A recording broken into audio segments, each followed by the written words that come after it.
Hey, welcome to Bridges Live. This is Dr. Paul, and I'm talking to Mr. James Mepps, and we'll get right into what he is going to talk to us about and sharing his passion, his glory. But I'd like to first thank all my sponsors and all my people and all the people that have been listening to Bridges Live for over a couple of years. And remember, you can always reach me at drpaulholisticscience.com.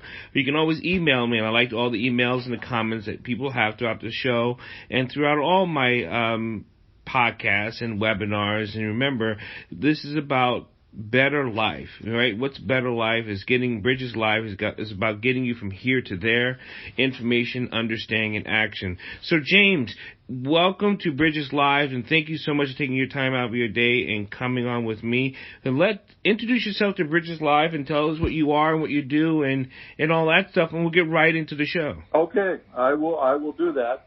I'm James Mapes, and I have a very complicated career because actually I have a number of careers, and I've been very blessed to have an army of people to take care of it. So I started off back in the 70s. Actually, I got my master's in theater, my undergraduate in psychology, and then went out on the road with some musicians as a stage manager.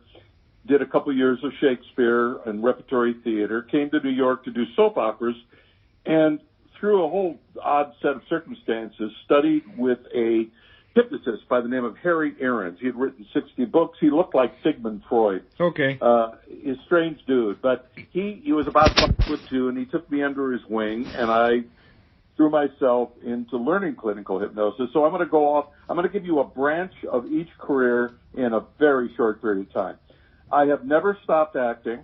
I still do a film now and then, and it has served me well over the years.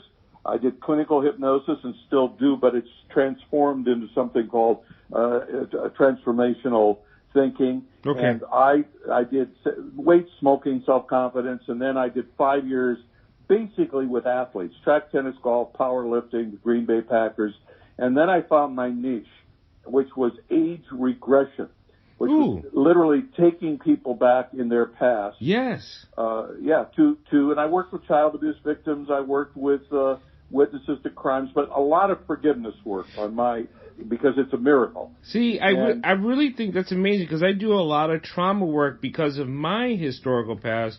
So I do regressive therapy, and basically I always say the body holds a memory, and so tapping into that body and let it free itself is exactly what you're doing also. That's amazing. It is, and what most people don't realize is that none of our memories are real except to us. And every time we recall a memory, the memory changes. But that deep darkness that can be from a remembered, I mean, you and I both know that if a family sits around and discusses a specific incident, everybody ends up arguing because they don't remember it that way. Correct, yeah. So the beauty of regression therapy to me is regardless of what technique you use, you can tinker with those memories, and so much can be let go, and so much healing can happen. It's like a quantum collapse of the universe, because once that memory changes, that could be 50, 60, 20 years old, it's like everything collapses to your present reality, and you see things, you hear things differently. So I don't want you to get too far into the waters. So when Bridges Live, thank you for, and remember, we're talking with James Mapes, and I want you to talk to people about the information of quantum collapsing, because I know exactly where you're at. So when people listen to, what does that mean? Because I know they're going to hear it and be like, what does that mean? So you want to... Okay, I'll do my best and you can fill in, but I wrote a book called, my first bestseller was Quantum Leap Thinking, An Owner's Guide to the Mind. Okay. Now, I'm not a physicist, I'm not a quantum physicist, but it has always intrigued me that a particle can be in two places at once. Correct. And it always intrigued me that a quantum jump can happen in faster than we can even imagine, where something moves from one point to another and it just happens. And so when I look at quantum collapse, what I mean is that if you go back and do something with, well, it doesn't matter what you do, positive or negative, but when you go back in the past and literally change or transform or shift a memory, everything up to the present changes instantly. So it's like, it's universe collapsing. A quantum happening means really that it happens at that moment. And that's very hard for people to understand because we think we're stuck with all this stuff forever. Before you move in with stuck, and here's where, and I'm glad you said, James, I can add in, when we talk about quantum collapsing, when we talk about quantum, and I love physics because I do cellular biology and teach how the body reacts to chemical levels of the body. When you're talking about quantum collapse, Bridges Live listeners, thank you. We're talking about wave functions. And wave functions mean there's a vibration.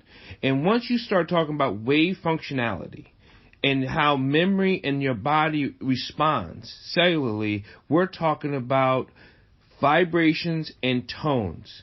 That's how things can happen from a leap. I hope that makes sense to people. That is, for me, it's perfect. And that's why, so many thoughts are going through my mind. One is, when I met my wife, she brought me into her office and she showed me a little plaque. Basically, it said, I will not be around people that vex the spirit. I will only be around those that enhance my life. That's it in a nutshell. So we live that way.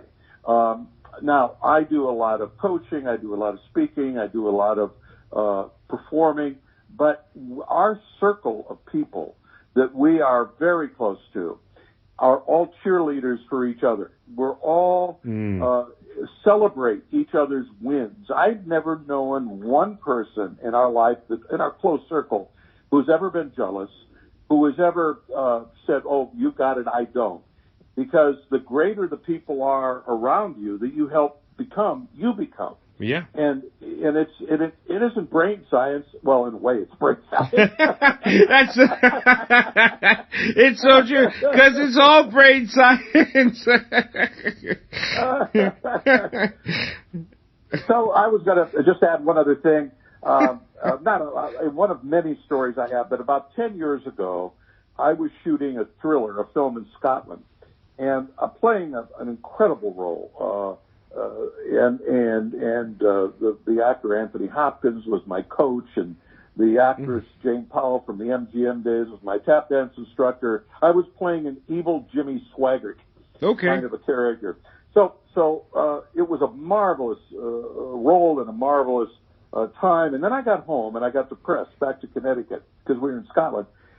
And I was depressed for 3 days, and it's not like me to be depressed. Everybody gets a little angry, a little sad, a little, now and then. But I was depressed. So I went to my internist at 10 in the morning, who sent me to my cardiologist at noon. And that evening, about 2 minutes to 6, I got a call, and I found out that I literally had less than a month to live. I had an aortic aneurysm. Now, that was obviously a bit of a shock and threw me in a tizzy, and my wife in a tizzy. But the interesting part is I look back on my life to see what I knew about healing in that way.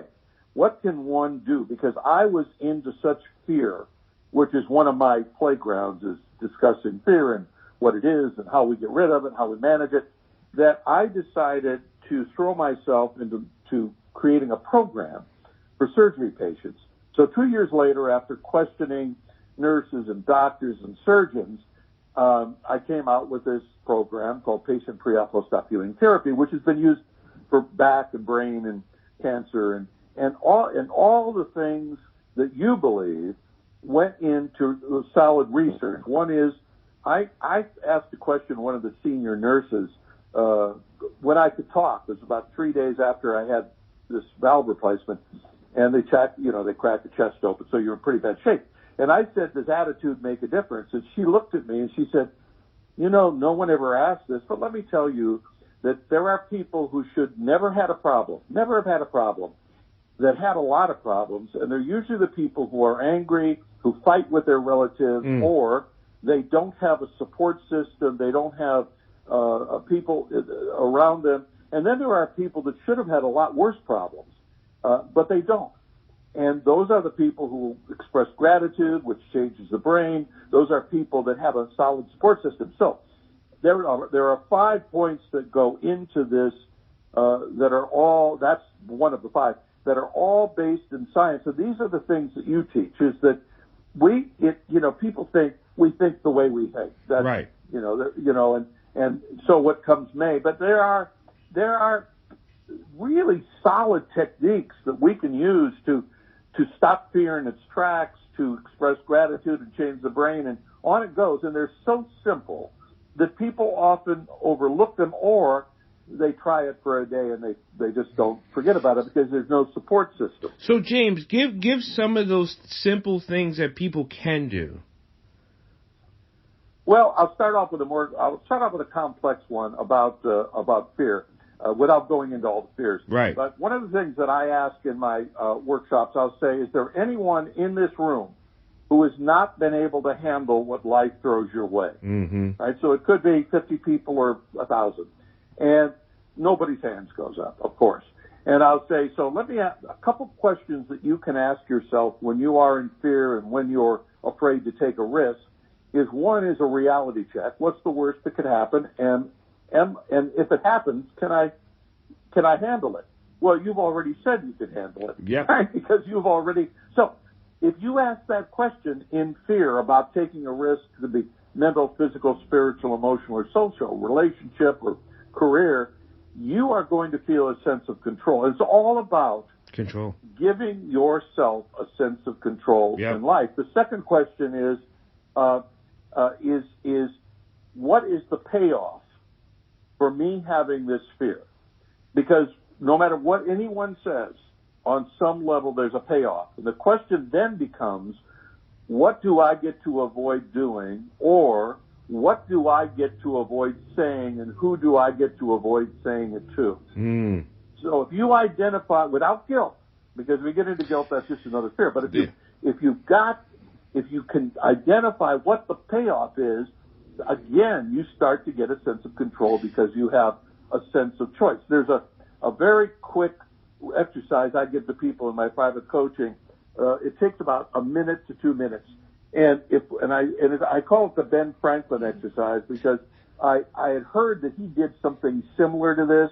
I've never been able to prove it, so I just call it that. But what you do is when you are in a high state of stress, and that you take a piece of paper, a pencil, or a computer, or whatever you want to do, and you write down everything that is vexing your spirit. Everything. Leonardo da Vinci did that. Whoa. He did. That's why most people don't understand that Leonardo da Vinci was one of our most amazing engineers in history. Yes. And the beauty of this is when you write it down, and you don't stop writing until you're through. No matter how absurd, you keep writing. Right. And then you get a glass of water or a cup of coffee, or you get up and walk, and you come down, and without thought, you cross out everything that you don't have control over. Now, at that given moment, you've already gained control. Your mind has gained control. But then, if you want to take it to another step, you go to each thing you have control over, and you write one small, teeny action step that you can take. You don't even have to take the action step, because the beauty is you're going to feel the breathing become more regular. You're going to feel that sense of heaviness and stress kind of drift away because you have taken control. Now, James, I'm first of all, again, thank you, James, for coming on Bridges Live with Dr. Paul. And remember, I want you to listen to all the podcasts. It comes on iHeart and iTunes and Apple Podcasts and all the regular podcast stations. And thank you. But I have a question that has come up before and has come up often when people say they have too much control. Now, how does that work when a person is they feel like they've lost control because they have too much control? How does that work with people? Well, I can tell you my gut reaction is they aren't taking enough risk to grow. Right. And they, it's another,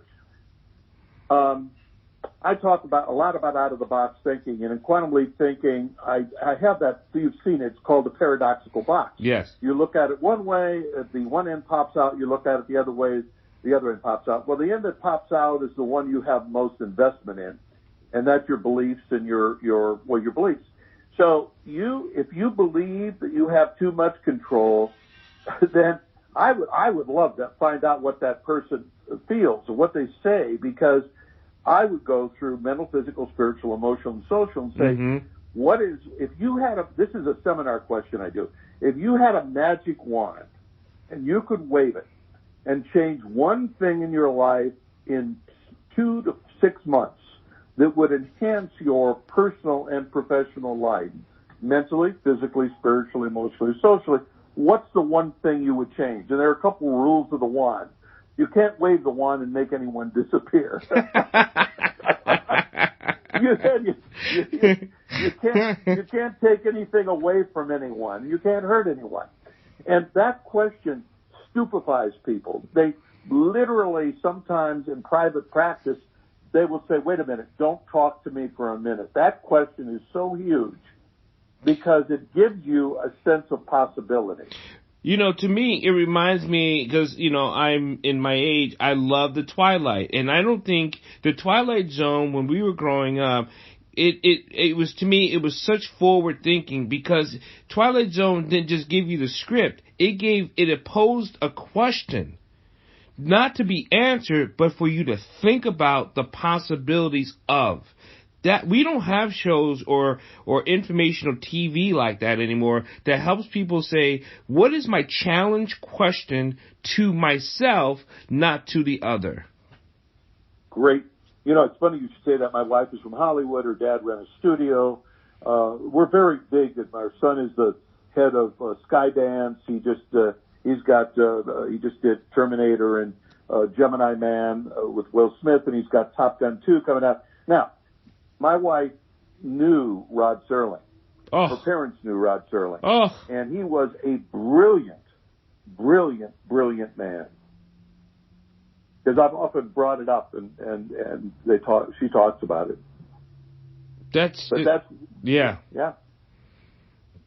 But I agree with you about the television, about posing those questions that make us think without threatening us. Correct. And I think through entertainment, I do 2 shows.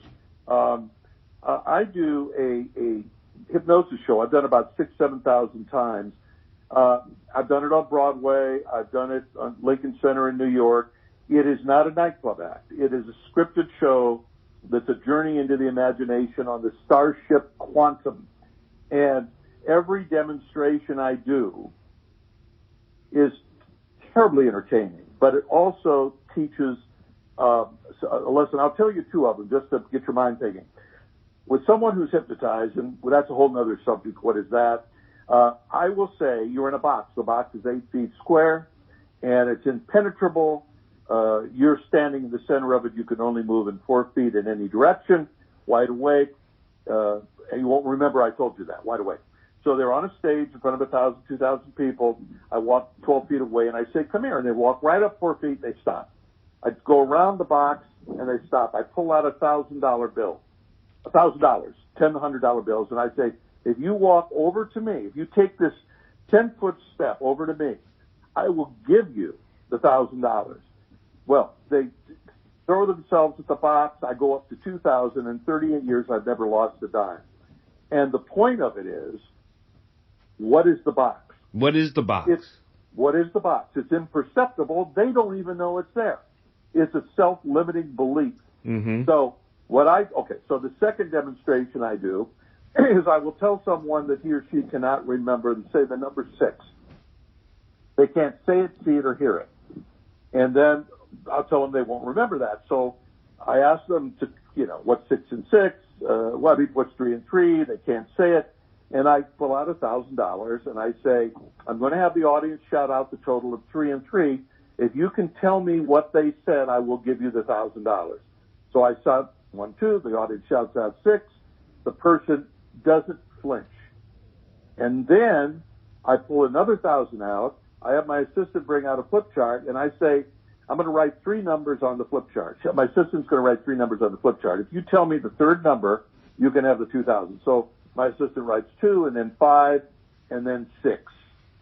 The individual will either 25% of the times that individual will say there's nothing there, or I don't know what that is.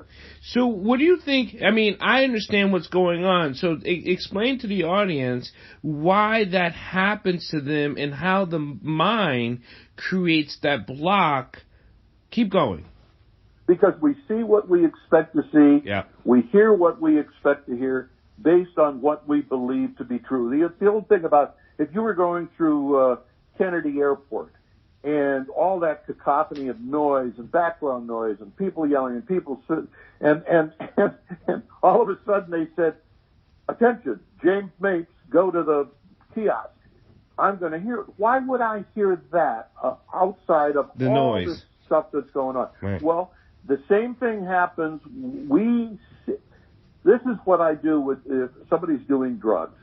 I have to separate them from their friends. Correct. I have to help them change their belief system, because people who come from love see people who come from love.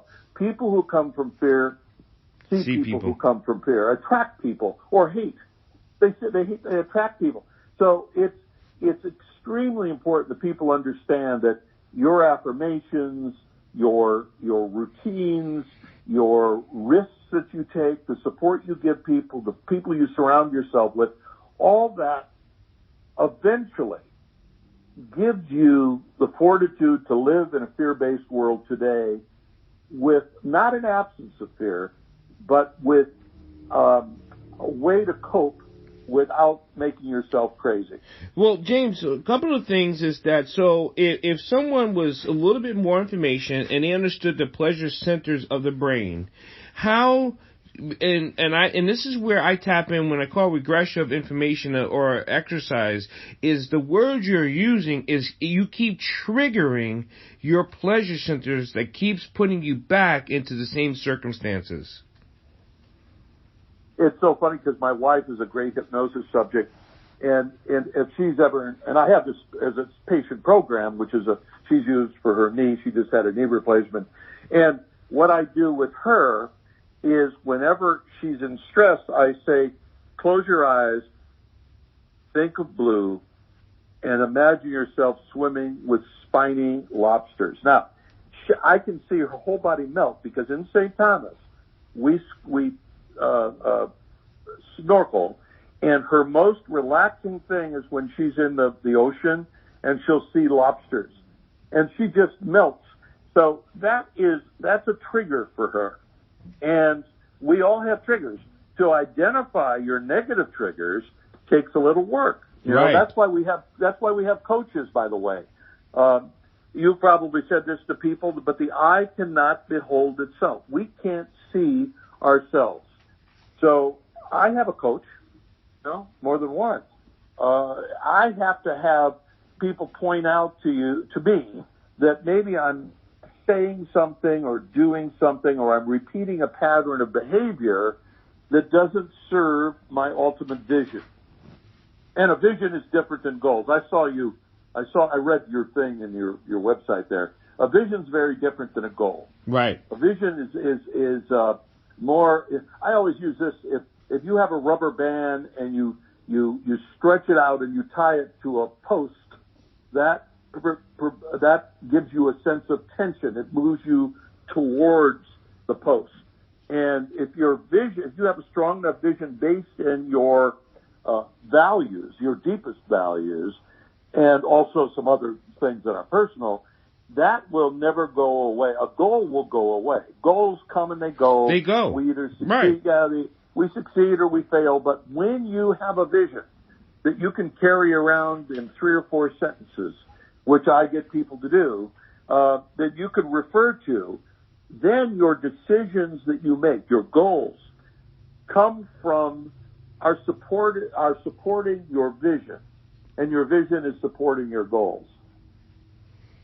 that's tough for people to really, and I think that's why you say we all have coaches, we all have guides, we all have leaders to help us move along in the vision. Because your goals cannot be set by someone else. They can only be perpetrated by your vision. And when people don't ask themselves, we'll go back to the question, that self-question, how do you see yourself? Who are you? What are you? Where are you with all your breath and actions and moments? And you don't know how to ask yourself that question, then what else is there? Because we can't give you your own personal question, could we? No. All we can do is give them examples and hope that it will trigger something. And also, a lot of people, and I have to remind myself of this, that when you create a goal, you create tension. There is no creativity without tension, period. It doesn't exist. So you have to have some kind of tension in your life. That's why we're goal-searching animals. Now, the other interesting thing is, the closer we move to a goal, that tension has a tendency to lessen. That's why vision is so important, because the tension never lessens. But as you move towards a goal, often what happens is the tension starts to diminish to a point where you either give up or you start to use willpower. Now, I have a very personal thing about willpower. I think it should only be used to start something or complete something. But not go through something. You're right. No, I did martial arts for 6 years. You're a martial artist. All that metaphor, I use a lot of martial arts metaphor. I call it Aikido of the mind. It's like I don't argue with anybody. Somebody comes at me. I'll never forget. I did this presentation not too long ago, and it was to a group of senior men who are very powerful, and I did not mention politics, right, at all. And so afterwards, he said, "Well, why didn't you mention politics?" I said, "Well, number one, it's a no-win situation. Number two, I'm not there to get people to agree with me. I'm there to teach people and inspire them." And I said, "Why did you ask that question?" He said, "Because I think this, I won't tell you what he said. And I said 2 words, "You're right." He said, "No, you didn't understand what I said." And he said it again. I said, No, you're absolutely right." Yeah. So I call that Aikido of the mind. How do you argue with that? You don't. Because he was looking for himself to argue with. He just wanted someone to push it off of. Absolutely. So Aikido is the same way. You take and you use the person's energy in your favor. And now, what kind of martial art did you do? Well, I'm fortunate enough to be blessed for doing as long as I can. I do traditional Chinese boxing in different forms of wushu. I've studied in Wudang Mountain, Japanese Budo College of Martial Arts. So I've been in these places that only travelers like myself has been able to do and study. So traditional Chinese, Japanese, and American Kempo and things like that. So yeah, I've been blessed. Yeah, I did Kempo, but once my heart thing happened, that was pretty 6 years. It was pretty harsh. You know what I mean? I had to go to something softer. Right. So, James, give people where they can read your books, capture your website, get a hold of you, give that information. I'm also people are going to attach it to the website or to the podcast, but give people that information for you, James. I would love to. My name is James Mapes, M as in Mary, A as in Apple, P as in Peter, E as Edward, S as in Sam. My website is jamesmapes.com, and from there I do a monthly newsletter. I call it my almost monthly newsletter because I don't always do it. Because every month it's in depth, it's research, it's about relationship, it's communication, it's practical. You can share it. There's no charge, and all my product is listed there. And I always answer my emails. When I started doing bridges, I tell people I want to do 3 things. I want to give people information. I want people to understand what they just heard, and hopefully then they can put it into the action of what they heard, how they understand it. Now they can use it as a tool. And you've given all 3 today, James. Thank you so much. It's been a blessing, and I will get you back into the sun and get you back into the warm water. and I shall see you there soon because I am not staying in the States too much longer. I know the Virgin Islands is different, but the States is just, I'm a little bit done with it, so. Well, we're down here 3 months out of the year pretty much, and then we're back in Connecticut. Well, God bless, James, and say hello to your wife and your friends and family for me, and we will continue this again, and I will talk to you later. I look forward to it. Absolutely. Thank you. Yeah.